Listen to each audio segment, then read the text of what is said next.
Has puesto tu ley en mi mente y corazón,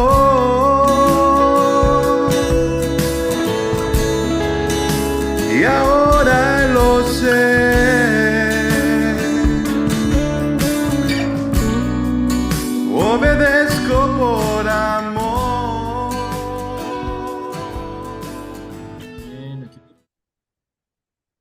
Bien, ok, mis hermanos, entonces vamos a hacer un resumen de lo que habíamos visto en nuestra última reunión, por lo menos grabada, que era lo que hablaba sobre el lenguaje de Pablo. Todas las diapositivas que habíamos visto y que se verán tienen alusión a cosas del ámbito legal, judicial, jurídico, ¿verdad? Porque el lenguaje de Pablo está cargadísimo de aspectos legales, en términos o en definición, en concepto, ¿verdad? Entonces, voy a ir rápido por el resumen de la clase pasada para que nada más lo tengan fresco, porque fue hace varios sábados, pero habíamos puesto como texto base ¿verdad? Tu justicia es justicia eterna y tu ley la verdad. Es algo que está escrito en los Salmos y como sabemos nosotros, eh, nada en la escritura de Dios es perecedero, ¿ok? Dice la escritura que el cielo y tierra pasarán, pero sus palabras no pasarán. Eso es para toda su escritura, ¿ok? No podemos seleccionar qué cosas de la escritura sí pasaron y qué cosas no. Hay cosas que se cumplieron, hay cosas que tenían un propósito determinado hasta cierto momento. Perfecto. ¿Por qué? Porque su palabra así lo declaró. Entonces, no es que su palabra o algo que él dijo terminó, es que él le puso un tiempo de ser, ¿ok? Entonces, todas las cosas que él dijo siguen siendo vigentes hoy, como este texto donde dice que tu justicia es justicia eterna, es decir, la forma en que él juzga, el parámetro de justicia que él tiene, nunca va a cambiar, es algo eterno, ¿ok? No es que él hace justicia ayer de una forma y hoy de otra, no, eso es eterno, eso no cambia. Y que la ley de Yahweh es la verdad, ¿ok? Entonces, cualquier otra verdad que nosotros encontremos en la escritura, incluido Yahshua, cuando dijo yo soy la verdad, tiene que ir acorde con esto. Entonces, o nos habla de lo mismo o nos habla de lo mismo. ¿Ven? Bien, entonces Pablo decía por acá en Romanos 7:2, de manera que la ley a la verdad es santa y el mandamiento santo, justo y bueno. Otro texto base para nosotros entender que todo lo que Pablo hable, para que Pablo no sea un mentiroso y un contradictor y no se niegue a sí mismo en lo que dice, tiene que ir acorde con esto. Que si Pablo define a la ley como verdad, perdón, como santa, como buena, como justa, no puede el mismo Pablo decir que la ley es, recuerdan, rudimentos, cosas que no sirven, maldición, etcétera, etcétera. Aunque vamos a ver también que la ley es maldición dependiendo del uso que usted le dé. Pero entonces, el mismo Pablo que escribe esto, téngalo siempre en mente, no le puede luego llegar a decir, hey, sí, pero la ley ya no, la ley es, no, no, ya la definió como justa, como santa y como buena, ¿ok? Bien, habíamos visto con respecto a lo que es una ley en términos generales, cualquier ley decía esto, que toda ley creada por los hombres tiene dos propósitos principales. El primero era delimitar normas, ¿verdad? Un reglamento a seguir para el ser humano para poder vivir en una sociedad de manera efectiva. Entonces, marca lo que usted puede y lo que no puede hacer. Ese es el propósito, uno de los propósitos, perdón, de una ley, marcar la cancha, ¿ok? Y el segundo es dar una pena al que se salga de esos parámetros legales. Entonces, con la ley, yo le marco a usted lo que puede o no puede hacer y con la ley también le digo a usted qué va a pasar cuando usted no hace lo que la ley dice que puede o no puede hacer, ¿ok? Entonces, protege, pero también penaliza. Bendice, te cuida, te protege, te da un marco legal para actuar, pero también maldice. ¿Cuándo qué? Cuando usted infringe cualquiera de las normas de esa ley. Bueno, para cualquiera de las normas va a haber una pena. Algo que era bueno para su protección, para su tranquilidad, usted lo convirtió en algo malo. ¿Por qué? Porque violentó las normas de esa ley, ¿ok?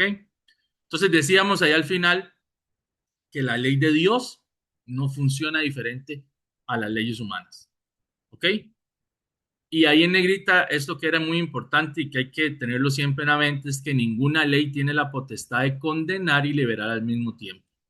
Es decir, la misma norma que condena algo, no puede esa norma eximir de la condena.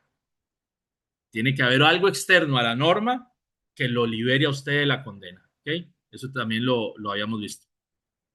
En el principio uno, habíamos visto un ejemplo en la primera enmienda de Estados Unidos con respecto a la libertad de expresión y reunión.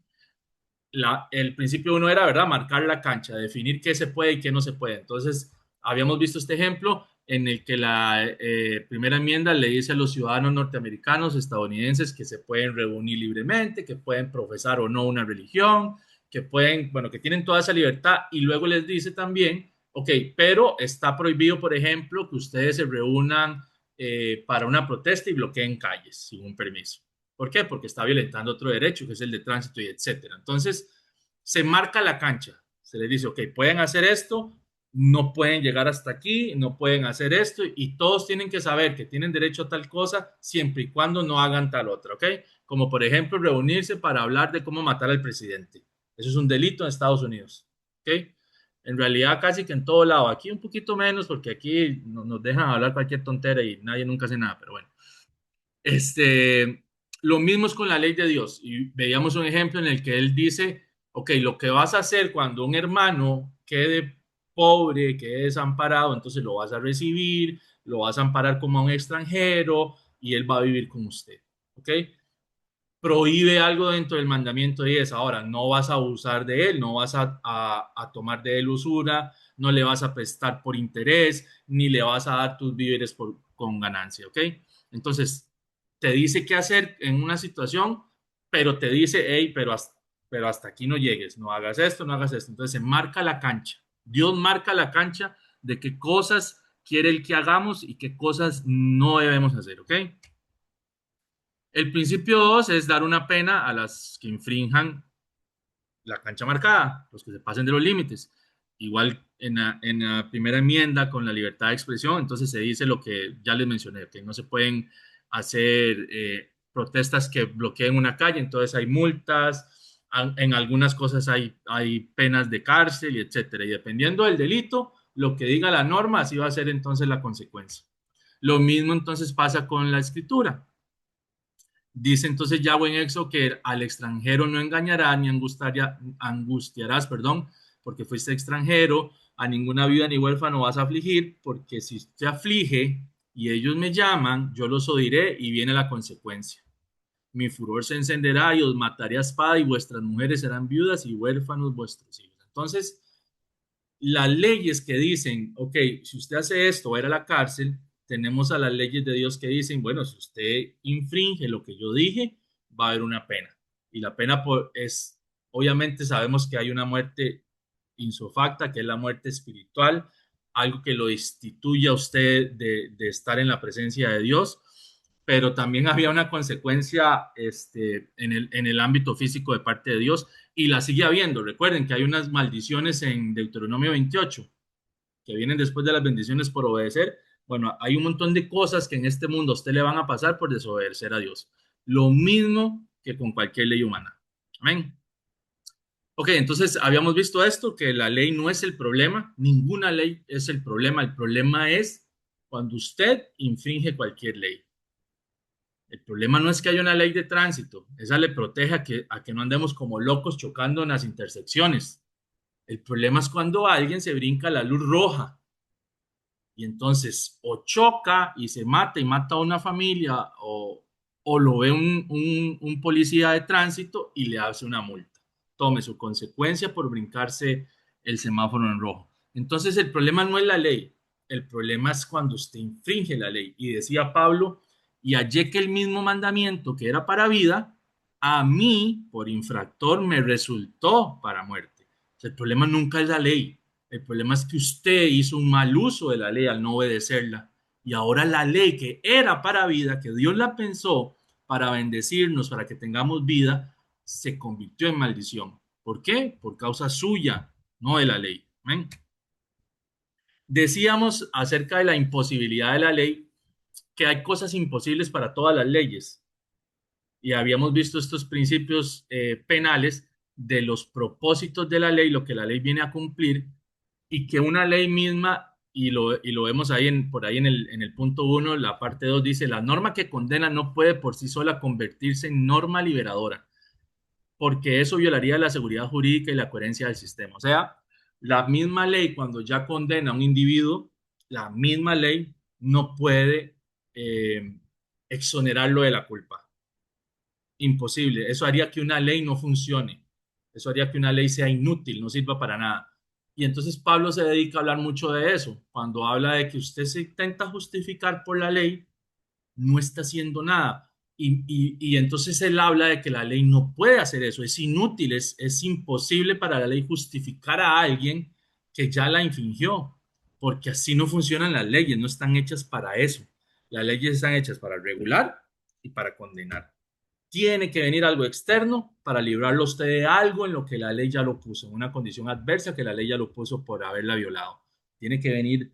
Entonces veíamos, por ejemplo, en la última línea, que la liberación solo puede provenir de otra disposición legal, un indulto, amnistía o una libertad condicional. La misma ley no lo puede hacer, ¿ok? Funciona con las leyes de los hombres y funciona con la ley de Dios igual. Por eso decía, ustedes que se quieren justificar con las obras de la ley y hablando de que eso es imposible, es por eso, que ninguna ley tiene esa capacidad. Y entonces Pablo nos deja por aquí este texto que habla de lo mismo. Dice, porque lo que era imposible para la ley, por cuanto era débil por la carne, hey, la ley de Dios era algo débil. No, no, no. Pablo no está diciendo eso. La ley de Dios es perfecta, es santa, es buena, es justa. ¿Qué hacía débil a la ley para darnos justificación? La carne, o sea, el quebrantarla. Es decir, la activación de la ley sobre el infractor hace que sea imposible para la ley justificarlo, porque ya no está en ese rol. Entonces dice que Dios enviando a su Hijo a semejanza de carne, de pecado, y a causa del pecado, no a causa de la ley, a causa del pecado, condenó al pecado en la carne. No condenó a la ley, condenó al pecado, a lo que hace que la ley ya no pueda actuar como justificante. Por eso Pablo también decía, los practicantes, o sea, los hacedores de la ley serán justificados, pero los que ya la quebrantaron no puede justificarse por la ley. La ley no puede hacer eso, ninguna ley puede hacer eso. ¿Ven? Perdón, aquí me avancé. Bueno, ya lo mencioné, ¿verdad? Los hacedores de la ley serán justificados, pero ya cuando entra el pecado y hace a la ley débil, por cuanto la carne, por cuanto el pecado, entonces ya la ley ya no justifica. Ahí es donde entra algo externo a la ley, que tiene que ponerlo usted otra vez en una condición en la cual la ley no lo condene. Amén. Ahora, ¿qué pasa si usted vuelve a infringir la ley? Y volvés a estar en el estado de condenación. ¿Ok? Bien, y habíamos prometido continuar, ¿verdad? Saludos, Raimi, bendiciones. Y habíamos puesto este texto para dejarlo ahí en suspenso. Contra tales cosas no hay ley. O sea, ya dejamos de lado la explicación legal que Pablo le da a la ley, cómo la ley trabaja, que se comporta como cualquier ley humana, las cosas que no puede hacer la ley, porque si las hiciera, harían que sea una ley imperfecta, inútil, sosa, que no sirve para nada. Porque ¿qué te sirve a vos que una ley que condena a un pedófilo también lo libere?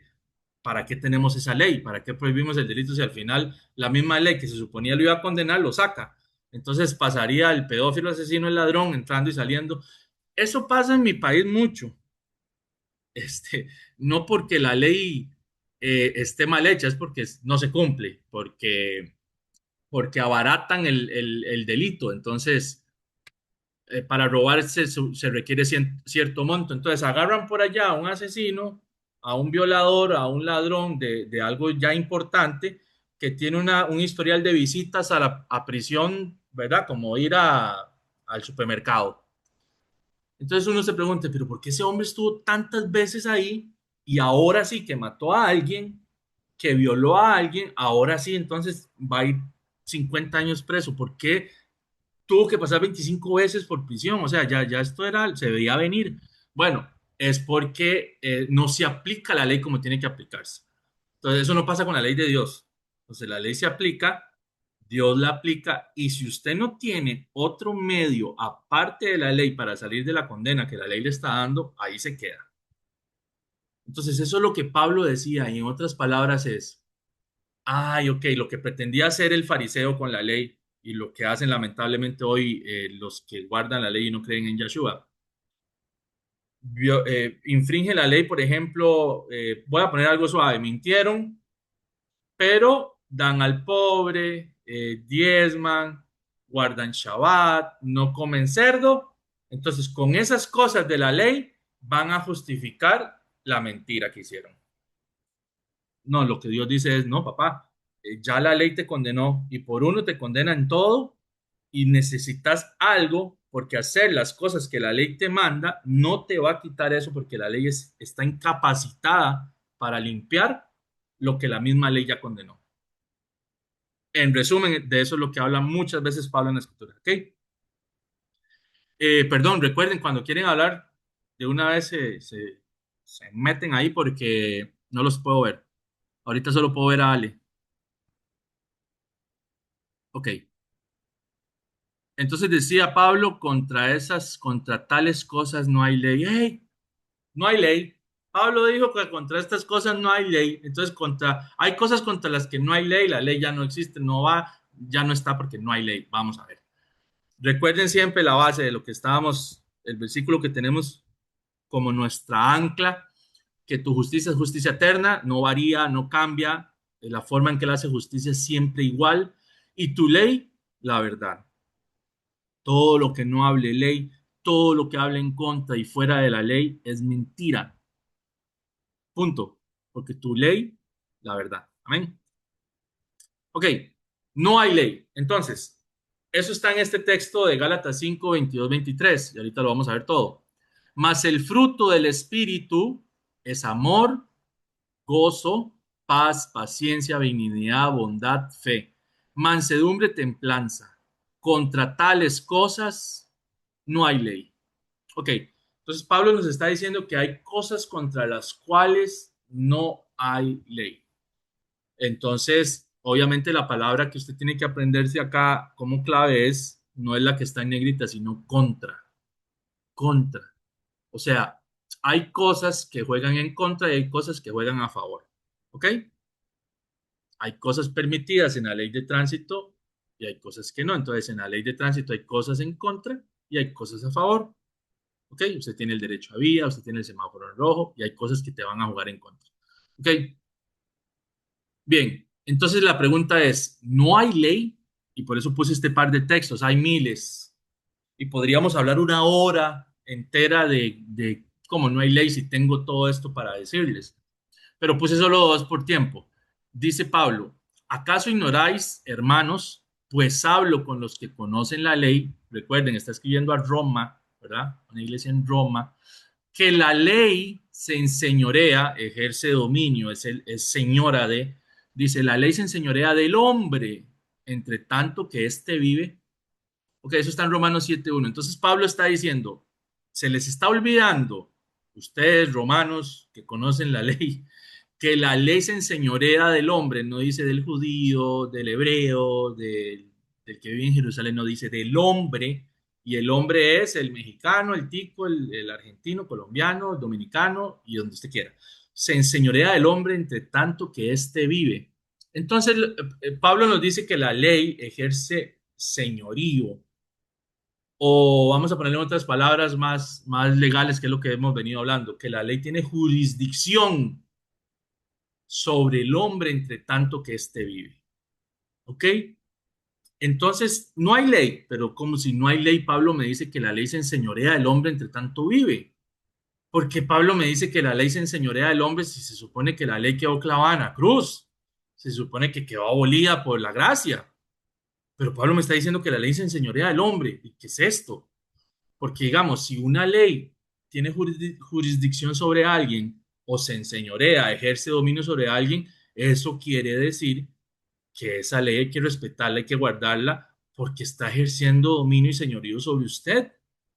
Entonces, la única forma de que esto no sea así es que Pablo nos hubiera dicho lo contrario de lo que nos dijo acá.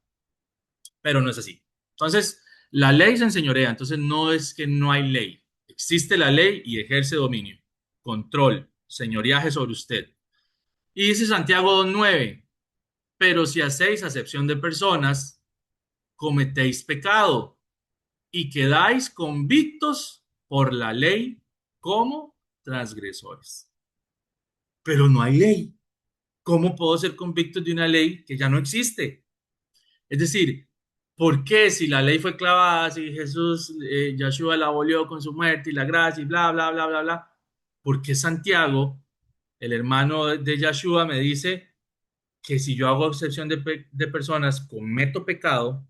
Si yo le quito la acepción de personas y dejo nada más, si cometéis pecado, quedáis convicto por la ley como transgresor, no importa el pecado que sea.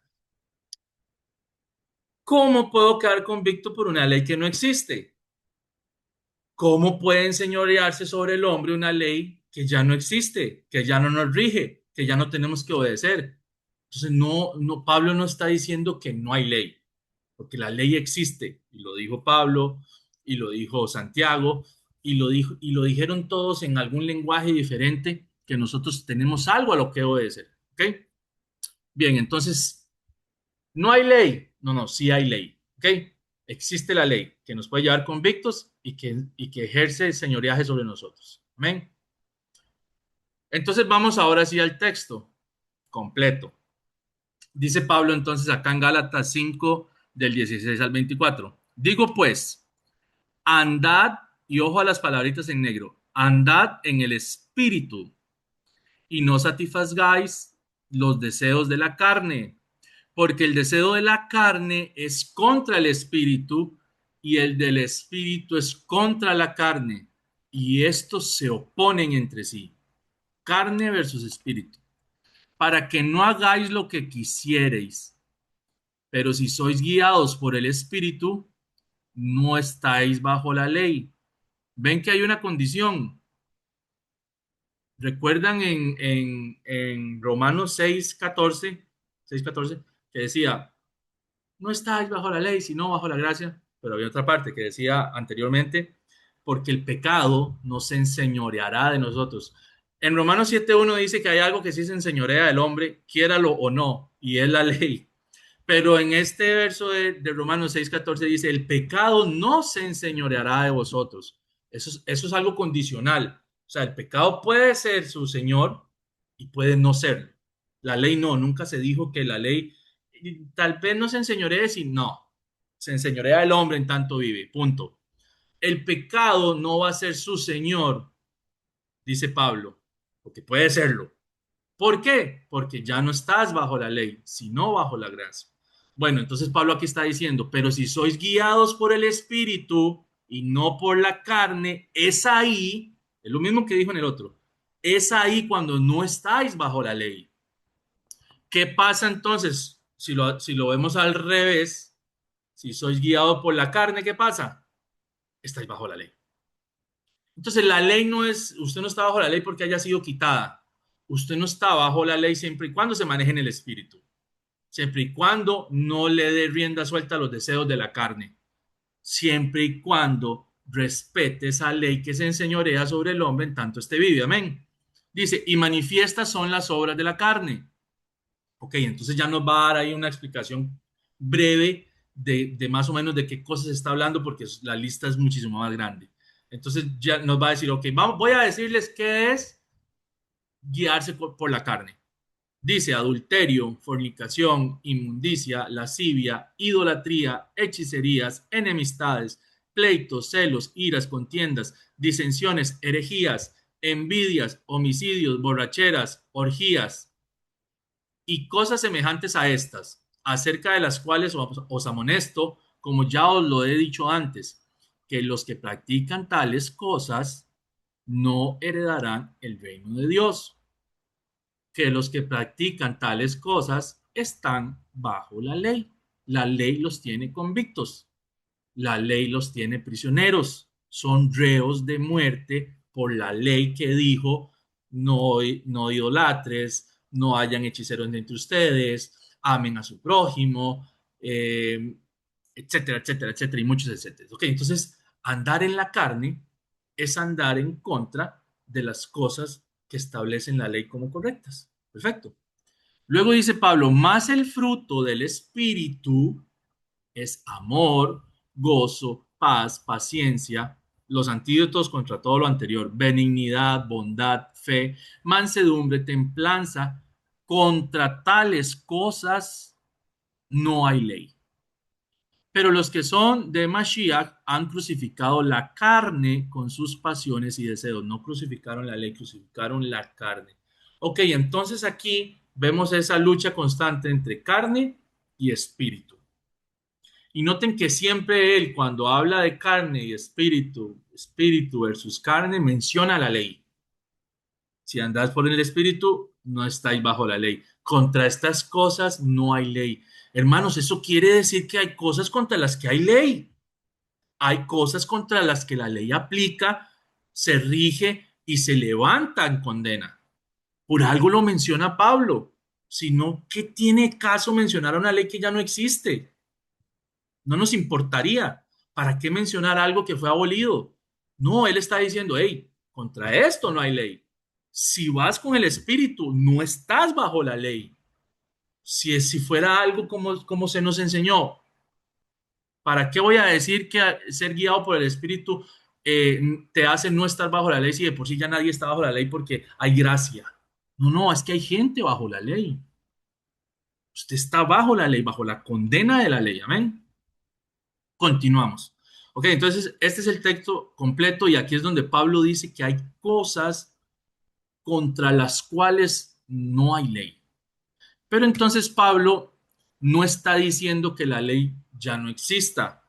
No está diciendo que si usted es muy buenazo, según el criterio de alguna denominación, entonces ya la ley no existe para usted y puede hacer todo lo demás que no esté en esa lista, como comer algo que la ley prohíba, porque usted es bondadoso y contra la bondad no hay ley, entonces ya para usted no existe la ley.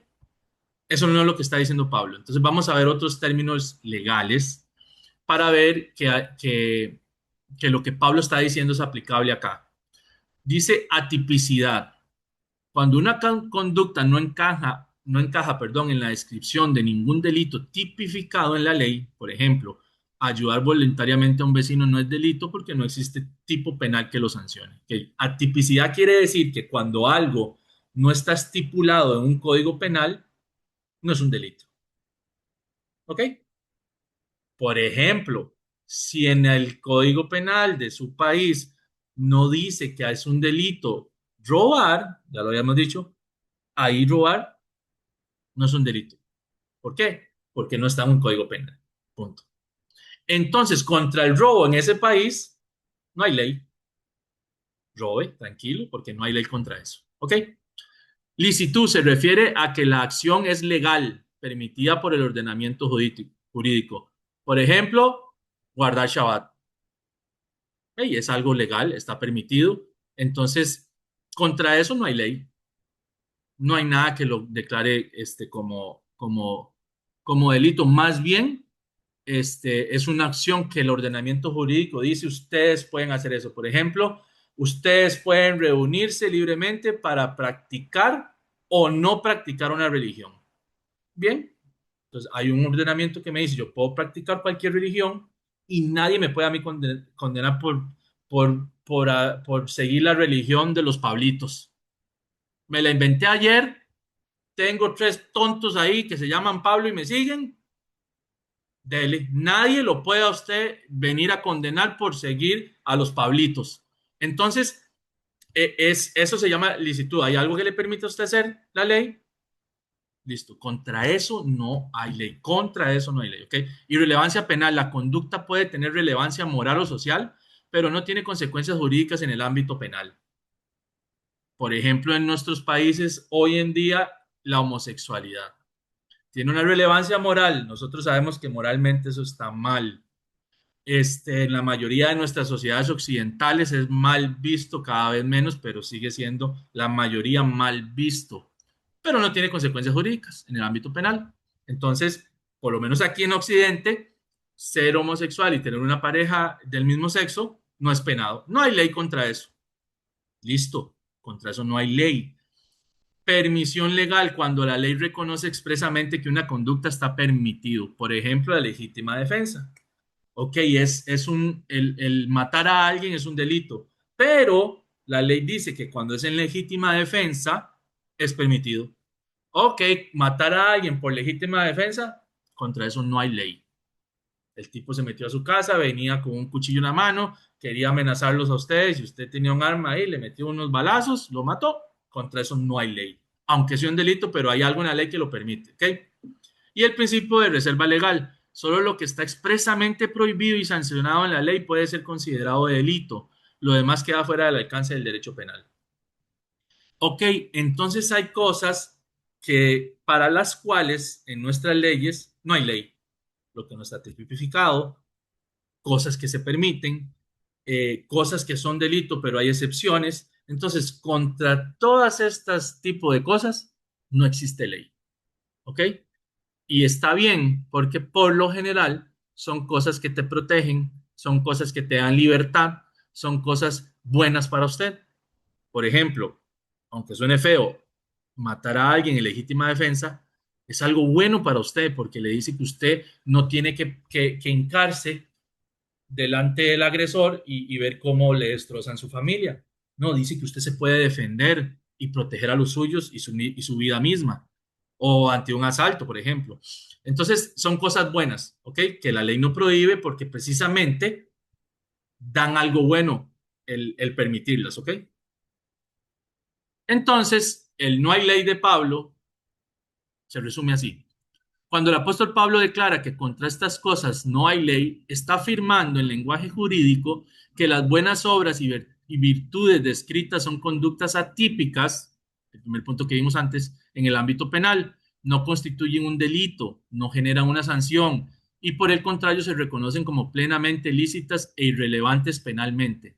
En términos legales se trata de acciones que no pueden ser juzgadas ni castigadas porque no existe norma que las prohíba. Más bien, la ley de Yahweh las valida como expresión de justicia y libertad, mostrando que la ley de Dios nunca condena lo que es intrínsecamente bueno. Entonces, cuando Pablo dice contra estas cosas no hay ley, quiere decir que contra la acción, por ejemplo, de templanza, de dominio propio, o sea, esa acción es algo intrínsecamente bueno y contra eso no hay una penalidad. ¿Por qué lo menciona Pablo? Porque anteriormente mencionó una lista de cosas contra las cuales sí hay una ley que condena. ¿Ok? Ahora, ¿quiere decir que las cosas buenas no están legisladas? No, porque hay muchas cosas. A ver, lo pongo así. En el apartado primero, donde él habla de las cosas contra las que sí hay ley, está hablando de abiertamente de pecados que se cometen. Pero existe el otro tipo de derecho que es las cosas que usted tiene que hacer y si no las hace, le es considerado pecado. Todo entra dentro del mismo paquete. Entonces, solo que Pablo en este caso lo puso como cuando usted ya cometió el acto, ya idolatró, ya fornicó, ya adulteró. ¿Ok? Si Pablo hubiera puesto ahí comer cerdo, entra perfectamente en la lista. No guardar el Shabbat entra perfectamente en la lista, ¿ok? Lo que pasa es que él lo habló de una manera en la que ya se infringió, ¿ok? Pero si usted lo pone desde el otro punto, es decir, las cosas que Dios le pide a usted que haga y no hace, es lo mismo, ¿ok? Ahora, cuando usted actúa bien y acorde a derecho, contra tales cosas no hay ley. Y eso es lo que Pablo está diciendo en esa frase. No está diciendo que ya no hay ley para algunos que creen tener dominio propio. O para algunos que, ¿verdad? Y yo lo pongo todo entre comillas porque uno no sabe si de verdad hay dominio propio en una persona o no. Entonces entiéndase que la expresión no hay ley se refiere a las cosas que por ser buenas, que por ser permitidas y hasta solicitadas por la misma ley, no hay cosa que las juzgue, porque son correctas. ¿Ok? ¿Alguna duda, comentario, pregunta para pasar a lo que sigue? Naida. Bueno, voy rápido.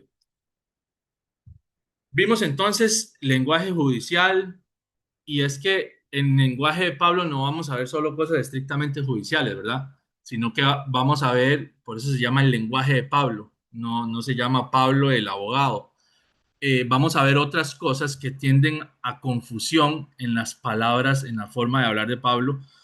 Obviamente vamos a ver cosas que tal vez no hemos trabajado en nuestras reuniones que ya ustedes conocen, como por ejemplo de todo lo que hay en la carnicería. Bueno, de eso no voy a hablar acá porque ya tenemos enseñanzas acerca de eso. Pero vamos a tocar cositas que él dijo que se malentienden, es que habla como enredadito, don Pablo, y vamos a ir tocándolas durante las semanas, ¿ok? Entonces, dentro del lenguaje de Pablo, y ya no con un tono jurídico, se encuentra esta alegoría de Sara y Agar, ¿ok? Y la vamos a explicar, voy a hacerlo lo más rápido que pueda. Y vamos a leer Gálatas 4, del 21 al 31. Y aquí viene la alegoría de Sara y Agar. Dice, Pablo hablando a los de Galacia, decidme los que queréis estar bajo la ley. Ya explicamos eso, ¿verdad? Y acabamos de refrescar qué es querer estar bajo la ley. Y en el lenguaje de Pablo, específicamente acá, es todos estos que quieren justificarse con una ley que los condena. Eso solo va a hacer que usted siga estando bajo la ley toda su vida hasta que no presente algo fuera de la ley que lo saque de la condena de la ley. ¿Quién es ese? El sacrificio de Yahshua. No hay otra, no hay muro de los lamentos, no hay diezmo, no hay buenas, no hay nada que lo saque a usted de ese calabozo que no sea Yahshua. Porque la ley lo que exige, es decir, la ley lo tiene a usted, vamos a decir, preso, pero en realidad la ley lo tiene a usted muerto. Espiritualmente usted está muerto cuando está bajo la ley. ¿Por qué? Porque Pablo dijo, la paga del pecado es la muerte. No dijo en la cárcel. Se utiliza el término de estar preso y todo porque entendemos que aún la persona físicamente está viva y que va a haber una destrucción final en el juicio delante de Yahweh. Por ese motivo se entiende que se hable de que están prisioneros y también porque hay una forma de salir de ese estado. Pero en realidad la ley te tiene muerto y la ley no te va a sacar de ahí así porque así, porque la ley por el pecado pide muerte. Entonces tiene que haber muerte. Y para que usted salga de ahí, tiene que haber muerte de alguien más. Si no, usted no sale. Entonces, los que quieren estar bajo la ley, los que quieren seguir muertos, se está refiriendo Pablo a aquellos que no quieren poner al que murió para que usted salga. Porque la ley siempre va a pedir al muerto. Y si no es usted, tiene que ser otro. Y si no hay otro, va a ser siempre usted. Y esa es la gran contradicción en la que viven algunos que creen que guardan la ley, que con eso se justifican. Y ese es el problema de hoy y de siempre hubo con aquellos que guardan la ley y rechazan el sacrificio de Yahshua. ¿Ok? Entonces dice, no habéis oído la ley. Vean, lo puse en rojo porque este, se pasa por alto esa pequeñita frase. Decime los que queréis estar bajo la ley. No habéis oído la ley. Y luego uno dice, bueno, me va a decir un montón de cosas de la ley, hay un montón de jurisdicción legal donde, no, me sale como una alegoría de Sara y Agar. O sea, lo que está diciendo, la frase que está diciendo Pablo es, o sea, ustedes no entienden la ley. Ustedes que quieren justificarse con la ley, o sea, estar bajo la ley, creyendo que la ley los va a justificar, que es que no la leyeron, no oyeron la ley. O sea, la que guardan, pero nunca la escucharon, no la entienden. Y luego entonces viene con la alegoría que no es que nos va a dar un reglamento jurídico de la Torá, no, nos va a hablar de una historia para ejemplificar a dos grupos de personas, los que quieren estar bajo la ley, justificándose por la ley, sin reconocer que necesitan al que dio su vida, o los que quieren vivir en el Espíritu, ¿ok? Dice entonces, porque está escrito que Abraham tuvo dos hijos, uno de la esclava y otro de la libre. Pero el de la esclava nació según la carne, mas el de la libre por la promesa. Lo cual es una alegoría, pues estas mujeres son dos pactos, El uno proviene del monte Sinaí, el cual da hijos para esclavitud. Este es Agar, porque Agar es el monte Sinaí en Arabia y corresponde a la Jerusalén actual, pues está junto con sus hijos, pues esta junto con sus hijos está en esclavitud.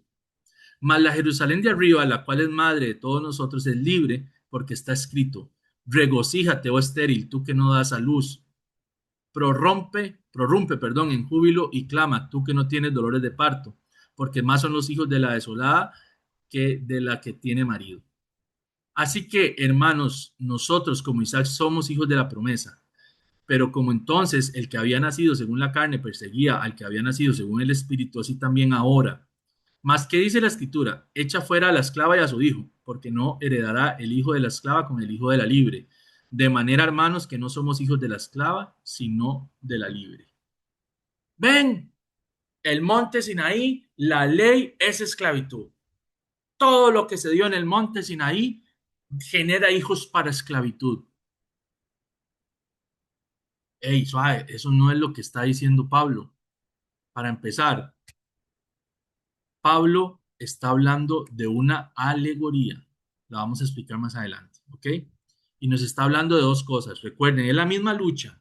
Carne, promesa. Póngale en lugar de promesa espíritu. Carne, espíritu. Siempre es la misma lucha. La carne que obedece al pecado y el espíritu que obedece a otra cosa. Y ojo que mencionó adelante la ley. Siempre menciona la ley. ¿Para qué Pablo anda siempre mencionando una ley que ya no existe? Si es que ya no existe, no tiene sentido, pero siempre la va a mencionar, ¿ok? Vamos a ver la promesa primero, ¿ok? Génesis 15, del 1 al 4. Después de estas cosas vino la palabra de Yahweh a Abraham en visión diciendo: no temas, Abraham, yo soy tu escudo y tu galardón, y tu galardón será sobremanera grande. Y respondió Abraham: Señor Yahweh, ¿qué me darás siendo así que ando sin hijo y el mayordomo de mi casa es ese Damasceno Eliezer? Dijo también Abraham: mira que no me has dado prole, y he aquí que será mi heredero un esclavo nacido en mi casa. Luego vino a él palabra de Yahweh diciendo: no te heredará sino un hijo tuyo será el que te heredará. Ok, hay una promesa de Dios de que Abraham va a tener un hijo. Ok, listo, ya Dios prometió un hijo para Abraham. Abraham ya está muy viejo, su esposa, ya lo vamos a ver, es estéril. Entonces hay un tema aquí, ¿verdad? Se enfrentan dos cosas. Hay una promesa de Dios y que mis ojos ven que esa promesa no hay por dónde. Ahí es, no, Yahweh ahí como que metió las patas porque se le olvidó un detalle, y es que yo tengo casi 100 años, esta doña también, y tras de eso estéril. Ahí como que le fallaron las cuentas. ¿Y qué vamos a hacer? Bueno, Dios prometió algo. Yahweh le prometió a Abraham: usted va a tener un hijo. Punto. ¿Ok? Esa es la promesa. La promesa de Yahweh a Abraham es darle un hijo. Esperar en la promesa es actuar en el espíritu. Creerle a Yahweh que aunque parezca imposible, su boca ya lo habló. Confiar, esperar, creer y descansar en su promesa. Ahí es cuando hay un salmo que dice, vamos a ver si me acuerdo, algo así como Yahweh le está diciendo a su pueblo: estad quietos y ved que yo soy Dios. Es decir, hay momentos en los que él ya dijo algo, él ya prometió algo, y nosotros lo que tenemos que hacer, porque ya hicimos lo que nos tocaba, es estar quietos y ver que él es Yahweh, que él ya dijo cosas que de alguna manera que usted no entiende, que usted no sabe cómo, él va a cumplir. ¿Está bien? Esto es lo que pasa con Abraham. Él promete algo: usted va a tener un hijo, usted va a tener un hijo. ¿Ok? A usted lo va a heredar un hijo suyo. Listo. Esa es la promesa. ¿Qué tiene que hacer Abraham? Confiar, esperar, creer, descansar en esa promesa. O sea, estar quieto y ver que Yahweh es Yahweh. Bien. ¿Qué pasa con la carne? Ay, hermana Sara. Que pues no se enojen, amigas, pero vea a Sara lo que hace. Y no digo que Abraham no, ¿verdad? Muy, muy tontillo él. Sarai, mujer de Abraham, no le daba hijos y ella tenía una sierva egipcia. Sierva, por eso, qué bueno que aquí le llaman sierva, porque acabarán de llamar a Eliezer esclavo, ¿verdad? Eh, Pablo llama a Agar esclava. En el contexto bíblico, una esclava es una sierva.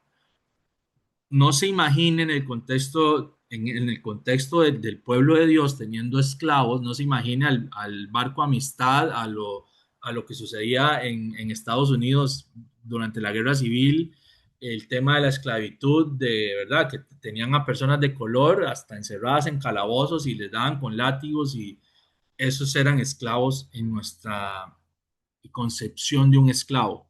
Aquí es en realidad un siervo, ¿ok? Es alguien que trabaja para usted, pero no trabaja en condiciones de lo que nosotros entendemos por esclavitud, ¿ok? Tengan siempre presente esto, porque ay, dicen, ¿verdad? Los que no creen en Dios, ay, Dios promovía la esclavitud.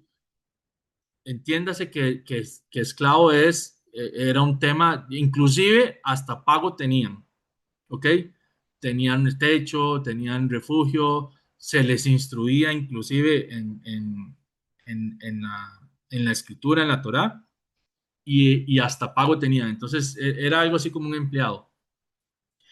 Entonces dice, lo que pasa es que habían situaciones en este tipo de servidumbre distintas. O sea, había un tema de vulnerabilidad que digamos, el dueño asumió, esa persona sí o sí iba a morir porque no tenía nada, porque viene del extranjero, y si yo no lo recibo, entonces habían otro tipo de cosas, no es ahora como que usted va y pide un trabajo y tiene otras opciones y puede irse de uno para el otro, era algo diferente, ¿ok? Pero bueno, no voy a seguir en eso. Dice que la sierva egipcia se llamaba Agar. Dijo entonces Sarai a Abraham, ya ves que Yahweh me ha hecho estéril. Te ruego pues que te llegues a mi sierva, quizá tendré hijos de ella. Y atendió Abraham el ruego de Sarai, y Sarai, mujer de Abraham, tomó a Agar su sierva egipcia, al cabo de 10 años que había habitado Abraham en la tierra de Canaán, y la dio por mujer a Abraham su marido. Y él se llegó a Agar, la cual concibió, y cuando vio que había concebido, miraba con desprecio a su señora. O sea, la muchacha cuando quedó embarazada empezó a ver así como a Sara, como diciéndole, ay mamita, te jodiste. Dice, ahora sí a ver qué hace, porque aquí ahora la dueña de todo voy a ser yo, porque en mi vientre está el heredero de todo. ¿Ok? Empieza a verlo así como con desprecio, dice la escritura. ¿Ok? Bien, entonces la carne actúa. Hay una promesa de Dios a Abraham y a Sara, porque es su esposa, o sea, eso se deduce, ¿verdad? Se entiende. Pero Sara dice, no, esto está feo, Abraham, mire, tal vez Yahweh se le olvidó decirle a usted, "Ey, pero no es con Sara, ¿verdad? Voy a ir en contra de mi diseño de esposo y esposa y es con otra. Entonces, tal vez a Dios ahí se le olvidó decirle ese pequeño detalle. Entonces, vamos, porque yo no puedo. También se le olvidó a Yahweh, y está muy ocupado, se le olvidó que soy estéril y que tengo casi 100 años. Conmigo no va a ser posible eso, estoy seca. Entonces, tengo este plan. Yo, mi carne, yo resuelvo. Ahora resolvamos usted y yo, porque Yahweh pifió ahí un toque. Y le vamos a ayudar a Yahweh a que su promesa se cumpla a través de lo que nosotros podemos hacer. Entonces, venga, aquí está mi sierva, tenga el hijo con ella porque ella es joven, no es estéril y con ella sí vas a poder. Entonces entra la carne a trabajar en lugar de esperar la promesa. Y ambos, Sara y Abraham, deciden en su carne acelerar algo que Dios había prometido, echarle la mano a Dios, hacer las cosas por Dios, porque él ya no iba a poder hacerlo de la forma en que su diseño dictaba, ¿ok? La carne trabajando. Lo contrario a actuar en el espíritu es actuar en la carne, no esperar en Yahweh, no creerle, no vivir según su plan, no descansar en la promesa. Hay que analizar, y quiero que analicemos lo que ocurre acá con acciones y consecuencias. La promesa nunca, por lo menos cuando se dio, posterior a que nace Ismael, se le presenta en el encinar de Manré, Yahweh a Abraham y le dice, estando Sara dentro de la tienda, que el hijo es con Sara. No se lo dijo al inicio. Pero nosotros podemos ver que aunque al inicio Yahweh no le dijo, hey, vas a tener un hijo con Sara, solo le dijo, vas a tener un hijo, o sea, quien te va a heredar va a ser un hijo tuyo. Vemos que siempre es conforme al plan y conforme al diseño de Dios. Aunque él no le dijo, por eso le decía antes, se tiene que ver como algo obvio, porque Dios no va en contra de su diseño. Dios no le va a decir a Abraham, hey, te voy a dar un hijo, pero con un amante, con otra que no es su esposa, porque eso es ir en contra de su diseño. Marido y mujer, dejará al hombre a su padre y a su madre y se unirá a su mujer y van a ser una sola carne, no se ande haciendo carne con alguien más. Entonces Dios no va en contra de su diseño. Y aquí, aunque Yahweh no se lo dice al inicio, vamos a jugar de abogado del diablo y vamos a tratar de justificar a los dos, a Abraham y a Sara. Si Yahweh le hubiera dicho a Abraham, hey, vas a heredar de un hijo tuyo o vas a heredar a un hijo tuyo y de tu esposa, digamos que los dos hubieran dicho, no, no, ella, no sé, no sabemos cómo, pero él dijo que era con Sara. Entonces, dije, no, no, agarre a Garcita y vaya, póngala a limpiar el piso, pero él dijo que era con usted. Vamos a tratar de justificar a ese par de viejos manganzones con que Yahweh no dijo que era con Sara. Pero nosotros sabemos que Abraham conoce la escritura, es decir, la Torá, puesto que dice la escritura que Abraham guardó los estatutos, mandamientos y leyes de Dios. Entonces Abraham sabe que lo que hizo no es correcto. Sarai sabe que lo que está por hacer no es correcto, porque hay un diseño establecido por Dios de dos, ¿ok? Del esposo y de la esposa. Entonces, aunque él no lo dijo en un inicio, ellos saben que está mal, porque ellos conocen la ley. Y vemos entonces que hubieron consecuencias y aunque Dios, si ustedes revisan la escritura, estos pasajes de Génesis, no llega Yahweh nunca a reprender a Abraham y a Sara. Hey, ustedes, y los saca al paraíso otra vez. No llega a reprenderlos, no les llega con un castigo, pero hubo consecuencias muy fuertes que las tenemos hasta hoy en día por esto que hizo Abraham. Se hicieron dos pueblos que a la postre fueron enemigos. Tuvo Abraham que echar a la mujer con el hijo y tuvo Yahweh que cuidarlos en el desierto. Y todo lo que usted pueda ver en la historia que pasó entre estos dos linajes enfrentándose eternamente hasta el día de hoy, nace aquí. ¿Por qué? Porque no esperó a Abraham en la promesa. Y aunque es el padre de la fe, no tuvo fe aquí. Aquí no esperó. Aquí no creyó que Yahweh podía hacer todo bajo el plan de él. Entonces, aún el padre de la fe, hermanos, hubo momentos en los que no tuvo fe. Y aunque no hay una consecuencia que veamos directa de Yahweh en contra de él, ya hubieron consecuencias fuertes, inclusive para el mismo Abraham, o sea, el tener que sacar a un hijo de su tierra y ver su suerte, ver qué va a pasar con él, eso fue algo duro, o sea, Abraham no era un psicópata, ¿verdad? Pero entonces vemos lo que ocurre cuando la carne actúa en vez del espíritu, cuando no se aguarda la promesa. ¿Ven? Vamos a ver entonces qué es esto de Sinaí. Dice Gálatas 4:24-25, lo cual es una alegoría, pues estas mujeres son los dos pactos. El uno proviene del monte Sinaí, el cual da hijos para esclavitud. Este es Agar, porque Agar es el monte Sinaí en Arabia y corresponde a la Jerusalén actual, pues esta, junto a sus hijos, está en esclavitud. Entonces aquí hay un par de cositas que tenemos que definir. Alegoría. Esto es una metáfora, no debe verse literalmente.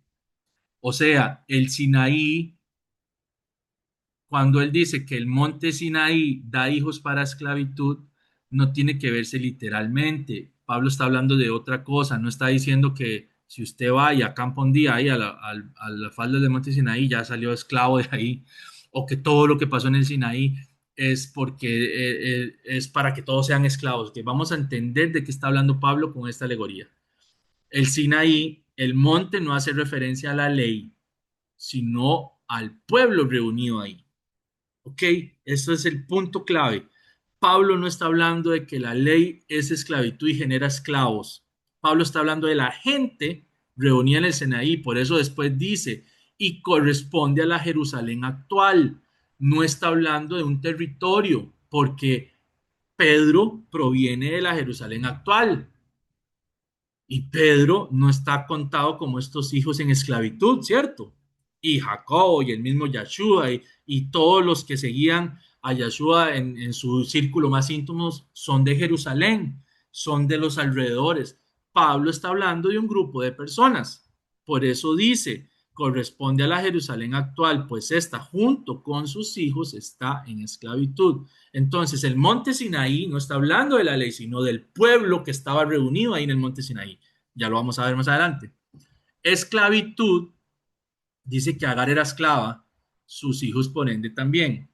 Esclava o sierva, ¿ok? ¿Qué es lo que está diciendo acerca de la esclavitud? Bueno, si usted es la esclava de Abraham y tiene un hijo, ese hijo no va a ser mayor a usted, ¿verdad? Va a ser hijo de un esclavo, entonces ese hijo también es esclavo de Abraham, ¿ok? Y si tiene otro, es esclavo de Abraham. Y si los hijos de Agar tienen hijos, son esclavos de Abraham o del hijo que tenga Abraham después. O sea, se entiende, la relación empleado-patrono no va a cambiar. A no ser que usted se vaya, compre su libertad y ponga su empresa y ahora usted es el que tiene empleados. De eso es lo que está hablando, que una esclava en su relación con Abraham genera esclavos. ¿Ok? No está diciendo que cualquiera que no sea linaje en la sangre de Abraham es esclavo. O sea, entiéndase la alegoría que le está empleando. Si usted nace de un esclavo en esa condición, usted es esclavo también. Y luego Jerusalén también se refiere a un pueblo. ¿A cuál pueblo? Al reunido en Jerusalén en el tiempo de Pablo. ¿Ok? Entender eso.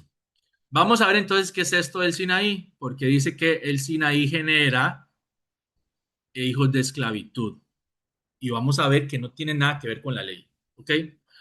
Pues tiene que ver con la ley, pero no la ley en sí. O sea, no es por la ley, sino por el uso que se le dio a la ley. Números 14, 26, 30 dice.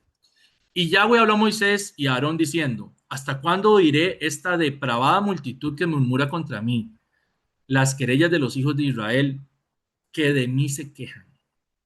Diles, vivo yo, dice Yahweh, que según habéis hablado a mis oídos, así haré yo con vosotros.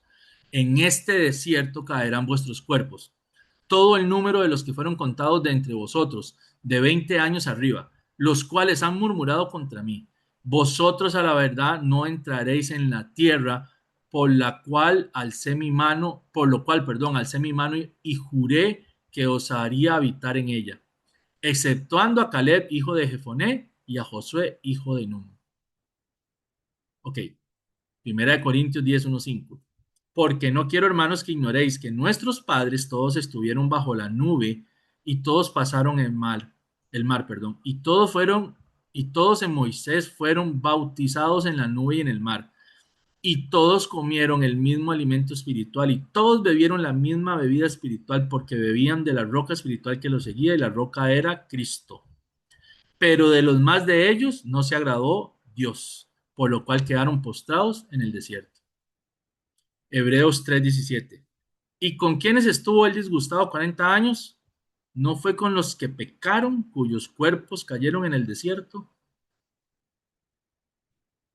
Pablo, cuando menciona el Sinaí y que el Sinaí genera hijos de esclavitud, está hablando de una generación que estuvo a los pies del monte Sinaí, que vio los truenos, que escuchó a Dios, la voz de Dios hablando y se aterró al punto que le dijo a Moisés, vaya usted, reciba el resto de la ley porque nosotros no queremos escucharlo porque tenemos miedo a morir. Toda esa gente que vio esos milagros, que estuvo en el Sinaí recibiendo la ley de boca de Dios y luego a través de Moisés por causa de ellos, todos ellos eligieron el pecado, eligieron la carne, no la promesa de una tierra prometida, eligieron la carne y por su pecado murieron en el desierto. cuando Pablo menciona el Sinaí, está hablando de toda esta generación que estuvo en el Sinaí, mayor de 20 años, y todos murieron en el desierto a causa de seguir la carne, a causa de seguir el pecado y no el espíritu. Por eso Pablo habla del pecado o de la carne y de la promesa. Carne, promesa. El Sinaí que produjo carne. Personas que siguieron la carne y quedaron en el desierto. Pero ojo, que hubieron dos que no. Hubieron dos que siguieron la promesa, que vivieron en el espíritu, que heredaron la tierra, que no quedaron postrados en el desierto, Caleb y Josué. Entonces sí se podía. El problema no era la ley como hemos venido viendo. El problema nunca fue la ley. El problema fue que ustedes eligieron no seguir la ley, no escuchar la ley. Y por eso el Sinaí produjo hijos de esclavitud que murieron en el desierto. Porque, hermanos, el Sinaí no los devolvió físicamente a Egipto a ser esclavos. ¿De qué fueron esclavos? Del pecado. Por eso dice hijos de esclavitud, hijos de desobediencia, no quisieron obedecer a lo que en el Sinaí les fue dado. De eso es lo que está hablando Pablo, no está hablando de la ley y que la ley sí o sí genere per se hijos de esclavitud. La ley genera hijos de esclavitud a los que no la obedecen, porque a Caleb y a Josué no los convirtió en esclavos. Fueron libres porque obedecieron y por eso no murieron en el desierto. ¿Ok? De eso habla Pablo cuando menciona el Sinaí y lo compara con Agar.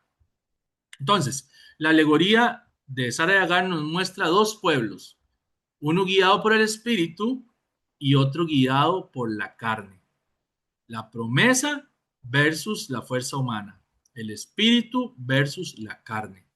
Pablo nos enseña en Romanos 7 y Romanos 8 que hay un conflicto entre la carne y el espíritu, y que el espíritu representa y nos guía en la ley, mientras que la carne nos conduce al pecado y a la muerte. Así como el pueblo del Sinaí siguió su carne y no al espíritu, la Jerusalén que mató a Yahshua y persiguió a sus seguidores también, lejos de la ley y guiados por la carne. Entonces, la alegoría de Sara y Agar lo que nos está hablando es de dos pueblos, ¿ok? Uno que espera en el espíritu y otro que se dirige por la carne. Uno que es de promesa y otro que va según sus fuerzas, queriendo justificarse. ¿La promesa cuál fue en este caso?